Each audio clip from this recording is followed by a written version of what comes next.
Hello and welcome to my unboxing of the new Space Marine Primaris Redemptor Dreadnought easy to build kit. Now one of these kits will cost you £25, so that is £15 less than a normal Primaris Redemptor Dreadnought, and there are some sacrifices for you getting this model at that price. So firstly what I'll do is I'll just unbox it.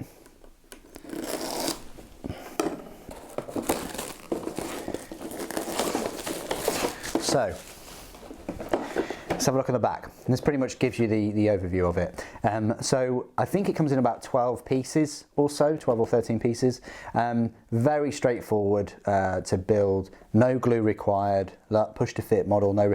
For me, I'm a modeler, I'm going to glue it anyway, you know, that's just the way I roll. Now, one of the sacrifices that you get is obviously the legs. You can't necessarily pose the legs in a good pose. They're passable at the moment, nowhere near as bad as that. I say easy to build, it's not really easy to build, but it's only a few parts for the Contemptor Dreadnought that they had in the Horus Heresy set.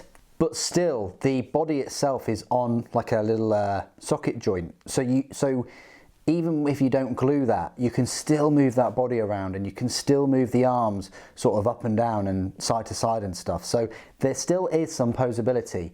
The other sacrifice you're making is the weapon loadout. So the legs and the weapon loadout and all the extras and things. So the weapon loadout, you are stuck with a Gatling onslaught cannon and the flamer. Until I build it, I'm not sure how easy it's going to be to magnetize both of those weapon options with the multi-pose kit model. The other sacrifice is the little missile launcher that you get on the back. And the third is the extra little weapons here. Instead of the bolters, you get the frag assault launchers. So yeah, there are some sacrifices in this model. I don't know whether that's worth your saving us £15, but if you do have motor skill limitations and things, this model is going to be a lot easier for you to build than the multi-pose kit. But if you've built multi-pose kits before, it might be better getting the multi-pose one because you get so many more options and better poses and things. But this is a cheaper way of getting the biggest dreadnought, give or take, onto the battlefield quickly without any glue.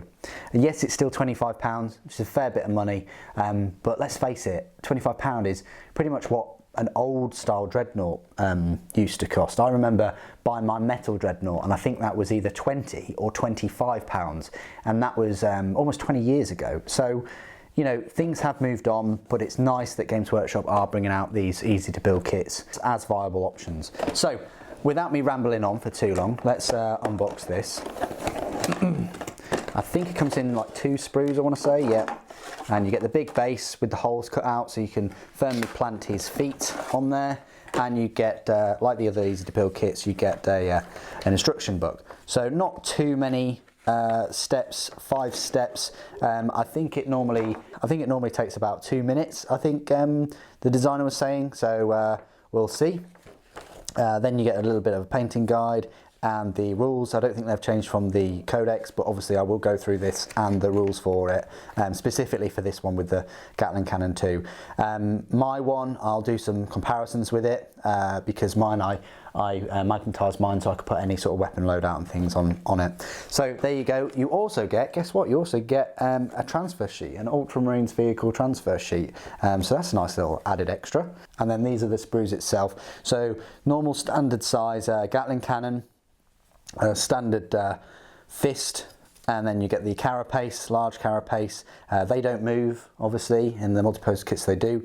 You get a nice L there for obviously the left foot and the right foot. You get half of the legs, so the legs and the hips are just joined together, and then you get the whole power plant and exhaust stacks as a half, along with the front, and then you get half of the fist with the flamer that will just attach to that one, and then you get the half of the onslaught Gatling cannon. So that's that sprue. And then these are the other half. So you get the other half of the legs and the hips, you get the middle part, which the front carapace and the power plant sort of sandwich it into. So unfortunately, yeah, you're not going to be able to open and close the front sort of carapace sarcophagus armour. And then you get the other half of the Gatling cannon and the right foot. So just a little sprue there with your 4 parts, and then obviously you get your other parts here, and then you've got the little Gatling cannon sort of barrel ends as a separate part as well. So there you go, that's all the parts and the sprues for this model. I'm amazed at what they've been able to do, and I really look forward to any future models they decide to make in easy to build kits. With the Death Guard releases, it seemed like they were going down that route anyway, and in some respects the Primaris as well, with having the weapons sort of already attached to their arms and their hands and things, unlike you know, the previous like Space Marine sets where you'd cut the handle off the bolt guns and both the arms were completely separate, and you can use any sort of arms and to affix to them. That's all I wanted to say about the unboxing. What I'm going to do now is obviously go away and build all of these really quickly and get you the reviews out as quick as I can. I'm trying to shoot and record as many videos as possible before we go too deep into Christmas. So I hope you're enjoying all the content at the moment.